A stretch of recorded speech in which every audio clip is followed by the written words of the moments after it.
반갑습니다. 주식장터 송프로입니다. 7월 25일이네요. 목요일 방송을 시작을 해보도록 하겠습니다. 참 시장이 너무 어렵습니다. 최근 미국 증시가 급락세로 보이자 우리 시장도 계속 조정면이 이어지고 있기 때문에 우리가 시장에 대처하기도 상당히 힘들고 수익률 내기도 힘든 장세가 연출되고 있지 않냐, 그렇게 생각을 합니다. 그래서 오늘 이 시간에는 여러분들한테 제가 생각하는 지수가 과연 어떻게 움직일 것인가를 한번 고민을 한번 해보고요. 여러분들이 이제 앞으로 좀 관심을 가지고 공부해볼 만한 종목 한 4종목 정도를 소개를 해 드릴 테니까 여러분들 끝까지 애청하시고 여러분 투자에 조금이라도 도움이 됐으면 좋겠습니다. 최근 지수가 계속 하락을 하고 있죠. 여러분들 최근 지수가 하락한 이유가 뭐라고 생각하십니까? 우리나라에서는 그렇게 악재를 찾으려고 해도 그렇게 악재가 없죠. 최근 우리나라 기업들의 실적도 양호하게 발표되고 있고 최근 우리나라 수출도 상당히 증가세가 이어지고 있습니다. 그래서 우리나라에서는 지금 큰 문제가 없는데 우리 증시가 조정받는 것은 미국 증시가 조정을 받았기 때문에 조정을 보이지 않냐, 그렇게 생각을 합니다. 그러면 최근에 이제 미국 증시가 왜 조정을 받는가 한번 고민을 한번 해보도록 하겠습니다.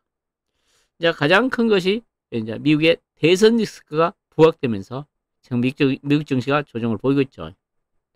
최근 미국 증시에서 가장 크게 빠지고 있는 것이 반도체 관련주가 제일 많이 빠지고 있죠. 오늘 새벽에서도 미국의 필라델피아 반도체 지수가 5% 이상 급락을 했죠. 이와 같이 반도체 관련주가 크게 빠진 이유는 그거죠. 최근에 미국에서 반도체 기업들에 대한 때리기가 계속되고 있죠. 지금 바이든 같은 경우도 중국의 반도체 기조를 강화한다는 소식 때문에 미국의 반도체 관련주의 투자 심리가 위축되면서 반도체 관련주가 하락 요인으로 작용을 하고 있고요. 트럼프도 최근에 이제 대만 반도체에 대해서 비판적인 발언을 계속하고 있죠. 대만이 이제 미국의 반도체 산업을 다 뺏어갔다. 그러니까 대만이 앞으로 이제 방위비를 많이 이제 내야 된다. 그런 비판적인 시각이 부각되면서 우리나라 반도체 관련주도 전반적으로 큰 폭으로 조정을 보이고 있습니다. 그러면서 최근 이제 트럼프 피습 사건 이후에 이제 트럼프 지지율이 상승을 하면서 트럼프 관련주로 할 수 있는 종목들이 강하게 상승을 했죠. 우리나라에서 대표적인 방산 관련주가 강하게 상승을 했고 그 다음에 조선주, 우크라이나 재건 관련주도 강하게 상승세가 이어지고 있죠. 그 다음에 대북 관련주도 최근에 트럼프 관련주로 좀 상승세를 보였다는 얘기를 해드립니다. 그런데 우리나라에서는 이제 가장 대표 주식이라 할 수 있는 반도체 지수하고 2차 전지는 하락세를 보였죠. 앞으로 이제 트럼프가 제2기 집권을 하면은 반도체에 대한 규제가 강화될 것이란 우려감. 그 다음에 또 2차 전지 관련주는 앞으로 전기차 보조금을 축소할 것이란 우려감 때문에 우리 시장에서 대장주를 할 수 있는 반도체하고 2차 전지가 크게 빠지면서 우리 지수도 최근 하락세가 연출되고 있지 않냐, 그렇게 생각을 합니다. 그 다음에 오늘 새벽에 미국 증시에서 가장 큰 폭으로 미국 증시가 빠진 이유는 그죠. 빅테크 기업들의 실적이 실망스럽게 나왔죠.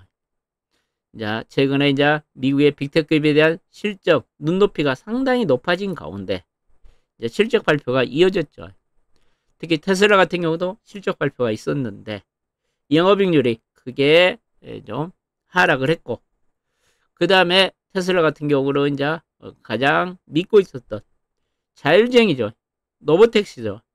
로보택시 출시를 8월 8일날 한다 그랬는데 10월 10일로 연기를 하면서 최근 테슬라가 좀 크게 하락을 하면서 미국의 빅테크 기업들의 크게 하락에 빌미를 제공하는 양상을 보였죠. 그 다음에 구글도 실적 발표가 있었죠. 알파벳 실적은 예상치에 부합하게 나왔죠. 그럼에도 불구하고 이제 구글이 이제 좀 하락 조정을 보인 이유가 그거죠. 야, 크라우드 쪽의 매출은 상당히 잘 나왔습니다. 한 30% 정도 증가세를 보였죠.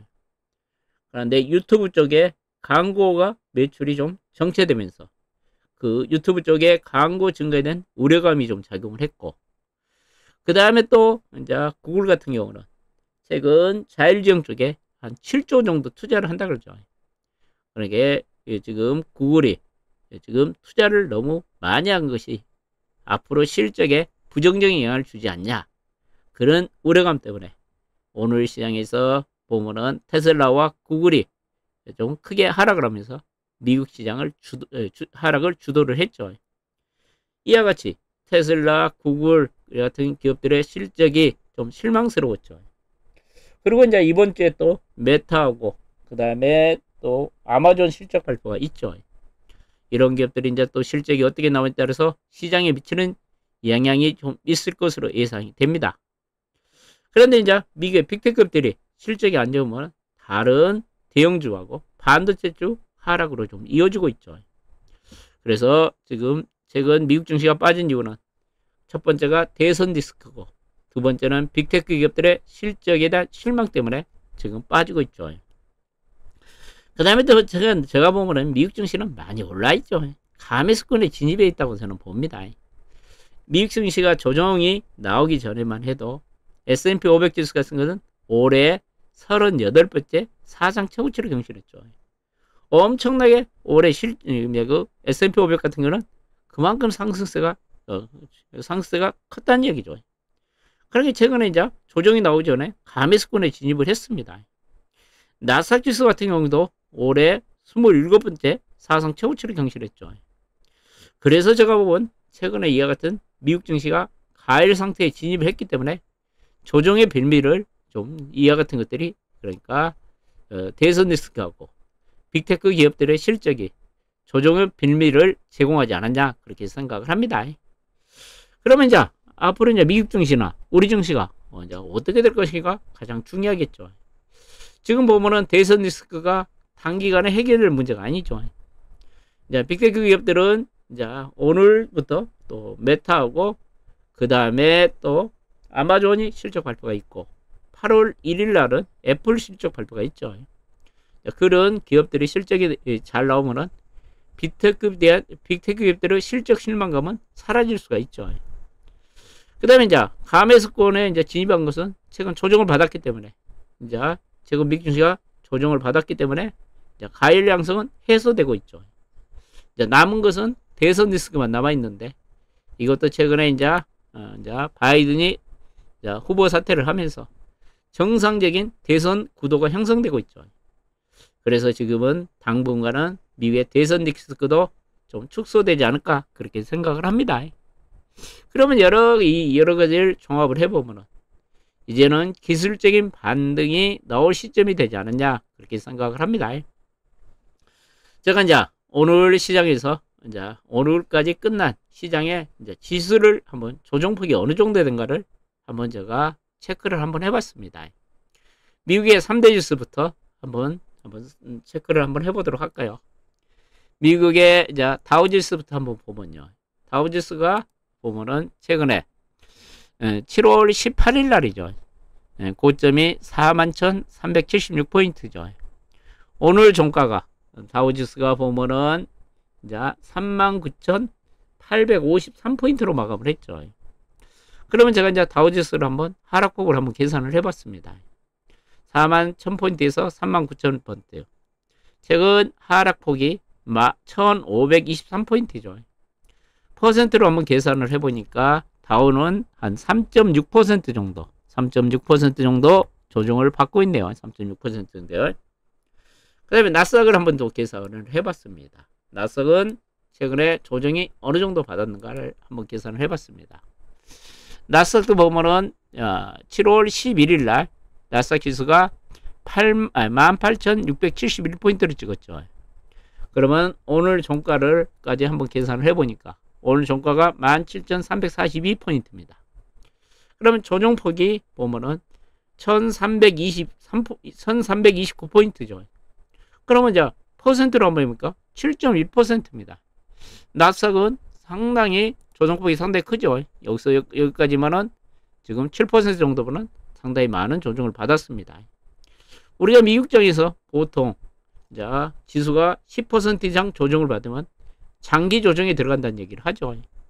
그러기 제가 보면은 저 나스닥도 최근 7포인트 정도 조정을 보였기 때문에 반등권에 좀 들어오지 않았냐, 좀 그렇게 조심스럽게 전망을 한번 해보고요.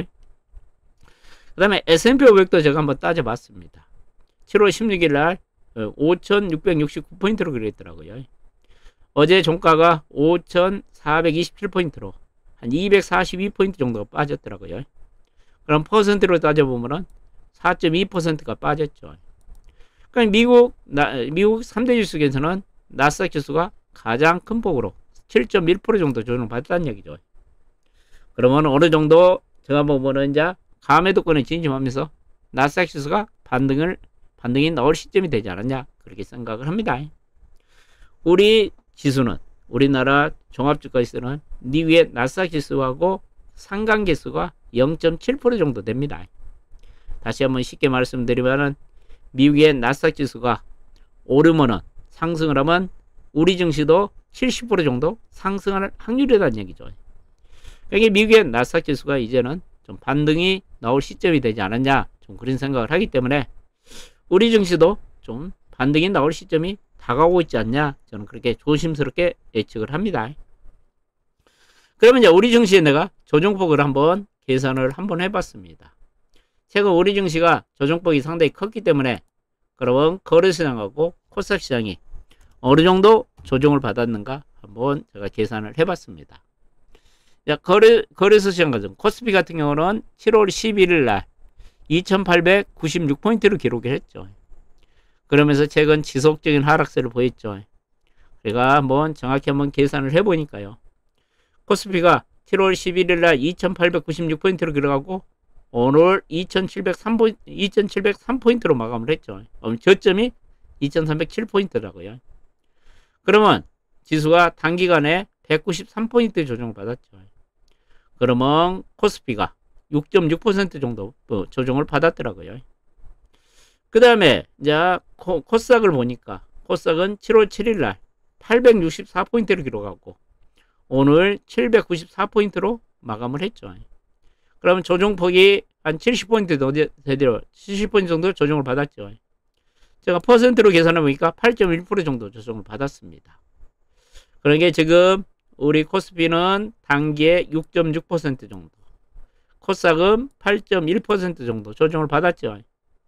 그러니까 우리 시장도 이제는 서서히 기술적인 반등이 다가오고 있지 않냐, 저는 그렇게 생각을 합니다. 그러면 이제 최근에 이제 코스피부터 보면요, 거래소 시장은 최근에 여기서 여기까지 지금 조정을 받았죠. 그러면서 오늘 보면은 지수가 오늘 시장에서 120일 이동평선이 정확히 조정을 받고 반등을 하고 있는 모습이네요. 기술적인 측면도요. 그리고 지수 조정폭도 이제 충분히 조정을 받았기 때문에 저는 조심스럽게 한 2700 전후에서는 코스피가 단기 바닥권을 좀 형성하지 않을까, 그런 전망들을 한번 해봅니다. 이게 제가 보면은 2700 전후에서 좀 바닥권이 형성될 가능성이 있지 않냐, 좀 그런 생각을 해보고요. 그 다음에 이제 코스닥 지수는 과연 어느 정도에서 바닥권을 형성할까? 오늘 797포인트로 마감을 했죠. 많이 빠지면은 저는 코스닥 지수는 790포인트 전후가 어느 정도 바닥권을 형성하지 않을까, 그렇게 좀 조심스럽게 전망을 해봅니다. 그러면 이제 그런 이유로 제가 이제 가장 지수의 변곡점이 될 수 있는 것은 이번 주 금요일 날 발표되는 PCE 물가 지수가 중요한 변곡점이 되지 않을까, 그렇게 생각을 합니다. 미국에는 물가 지표가 두 개 있죠. CPI가 있고 PCE 물가 지표가 있죠. 최근에 이제 CPI 물가 지수는 하향 안정세를 보이고 있죠. 그렇기 때문에 이번 주 금요일 날 이제 PCE 물가 지수마저 하향 안정세를 보이면은 이제 미국의 금리 인하 확률이 상당히 높아지면서 이제 연준이 피벗을 할 것이다, 그런 기대감이 작용을 하면은 미국의 기술주에게도 분명히 긍정적으로 작용할 것이고, 국내 시장에서도 이제 최근 조정을 받았기 때문에 미국 금리 인하 기대감 때문에 저는 빠르면은 내일, 늦어도 다음 주에는 지수가 좀 반등을 시도하지 않을까 그렇게 생각을 하니까, 지수는 거의 이제는 거의 최악의 상태는 거의 도달한 것 같은 생각도 든다. 그렇게 조심스럽게 예측을 하니까 여러분들도 참고를 하시고요. 제가 지수가 얼마까지 빠진다, 얼마까지 간다, 그것은 저는 맞히기는 불가능합니다. 그런데 이제 지수의 변곡점은, 새로운 변곡점은 다가오고 있는 것 같은 생각이 든다. 그 변곡점의 가장 포인트가 될 것은, 제가 보면 키는 이게 PC 물가지수가 어느 정도 이제 나오냐에 따라서 우리나라 시장에 변곡점이 발생하지 않을까 그렇게 생각한다는 얘기를 해드리겠습니다. 이것은 참고로 하시라는 얘기를 해드리고, 오늘 시장은 한마디로 정리하면 그거죠. 최근에 상승한 종목은 차익 매물이 나오는 종목, 그러니까 최근 상승한 종목의 중심으로 차익 매물이 좀 처리됐죠. 바이오도 오늘 급등하는 종목들은 좀 많이 물량이 나오면서 하락을 좀 크게 보였죠. 최근 사상 최고치령에서는 알테젠 같은 종목도 오늘은 차익 매물이 나오면서 약세를 보였고, 최근 펩트론도 많이 올랐죠. 그런 게 조정을 보였죠. 화장품 관련주도 최근에 강하게 올랐던 실리콘2가 오늘 좀 많이 빠졌고, 그 다음에 오늘 시장에 보면은 또 이제 아이패밀리스 같은 경우도 좀 낙폭 확대됐습니다. 최근에 많이 올린 종목들이 좀 빠진 것 같고, 그다음에 전력기 인프라 기업들이죠. 현대일렉트릭, 그 다음에 이제 LX 일렉트릭 이 같은 전력 인프라 기업들이 조정을 보였고, 오늘 방산 관련주도 조정폭이 상당히 컸죠. 그러니까 오늘 시장에서는 최근 상승한 종목 중심으로 차익 매물이 좀 출회됐고, 그 다음에 오늘 시장에 또 나타난 특징이 이거죠. 최근 52주, 그 다음에 연중 최저치를 경신하는 종목들이 좀 강한 반등이 나타난 것이 특징이죠. 특히 2차전지 관련주들은 거의 52주 신저가를 기록하는 양상을 보였죠. 그 중에 보면은 오늘 보면은 LG연솔 같은 경우도 52주 신저가, 상장일에 최저가를 기록했죠. 31만 3천원을 기록하려고 오늘 강한 반등이 나왔죠. 그 다음에 오늘 삼성에스데이 같은 경우도 보면은 주가가 52주 신저가를 기록하고 강한 반등이 나왔죠. 그 다음에 최근에 이제 네이버 카카오 같은 경우도 주가가 많이 빠졌었죠. 거의 신저가, 그러니까 52주 신저가 근처에 빠지면서 네이버도 강세를 보였고, 그 다음에 오늘 카카오 같은 경우도 지금 많이 빠졌기 때문에 좀 반등이 나왔죠. 그러니까 오늘 시장에서는 최근 급락한 종목 중심으로 52주 신저가 근처에 하락한 종목들이 오늘 강한 기술적인 반등을 보였다. 그러면서 2차전지 인터넷 관련주가 좀 강세를 보였는데요. 과연 2차전지가 계속 상승가 이어질까 그런 생각을 하시는 분도 있겠는데, 저는 2차전지가 여기서 계속 상승하기는 좀 어렵고, 이번 상승은 많이 빠졌기 때문에 기술적인 반등이지 않냐 그렇게 생각을 합니다. 뭐 2차전지를 매매하신다면은 제가 보면은 트레이딩 관점에서 접근하는 것이 좋아 보이고, 그다음에 인터넷 관련주, 우리나라 인터넷 관련주 대표주자 그러면은 이제 네이버 카카오죠. 네이버 카카오는 이제 고포주죠. 미국의 금리 인하의 가장 수혜주가 될 수 있는 것이 또 인터넷 관련주입니다. 네이버 카카오입니다.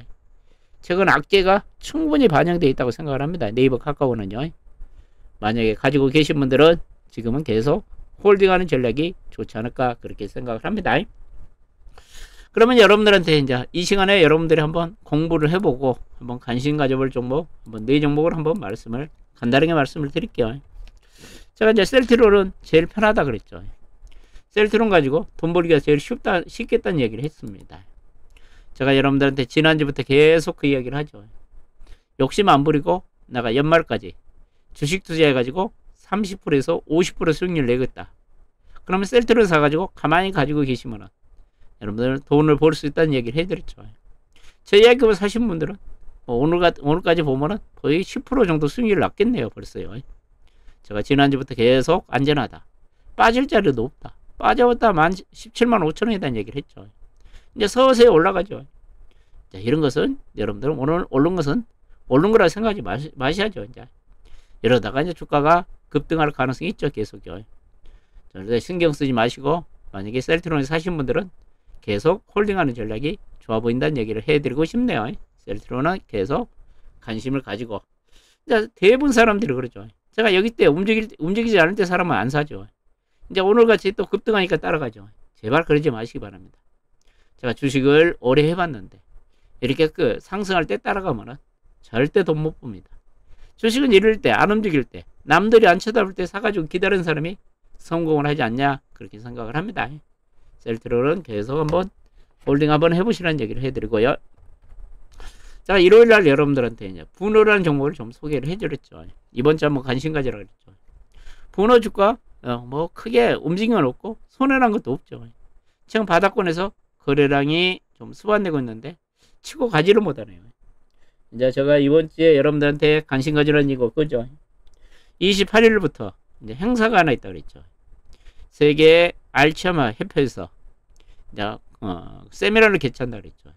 이번에 이제 1월부터 행사가 진행되는데 이제 분호가 그 세미나에 참석을 하죠. 그래가지고 자기들이 가지고 있는 인공지능 소프트웨어죠. 우리 뇌 영상을 분석할 수 있는 소프트웨어를 이번에 딥브레인을 이번에 공개를 하죠. 그 공개를 앞두고 있기 때문에 한번 관심 가져보라 했는데 뭐 크게 오르지는 못하고 있네요. 크게 빠진 것도 없죠.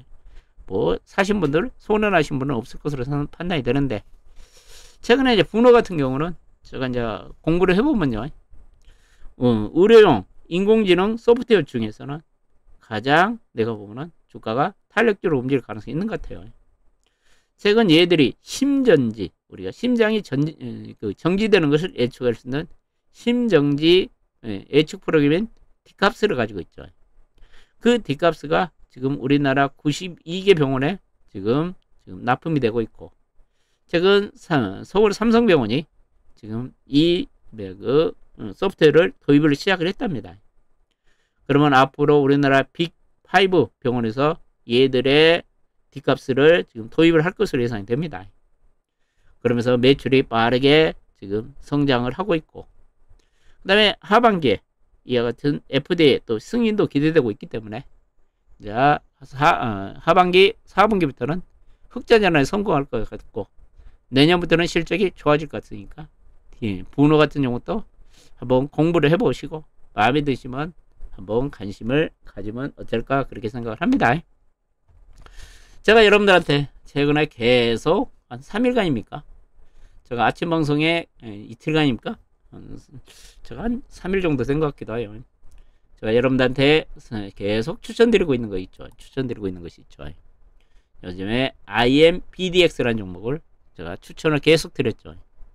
이제 변동폭이 상당히 커가지고 대체하기가 상당히 어렵을 것 같는데 제가 어제 아침에도 추천드렸고 그제 아침에도 좀 추천드리고 있는 종목이죠. 오늘도 여러분들한테 또 한번 관심 가져보라 했는데요.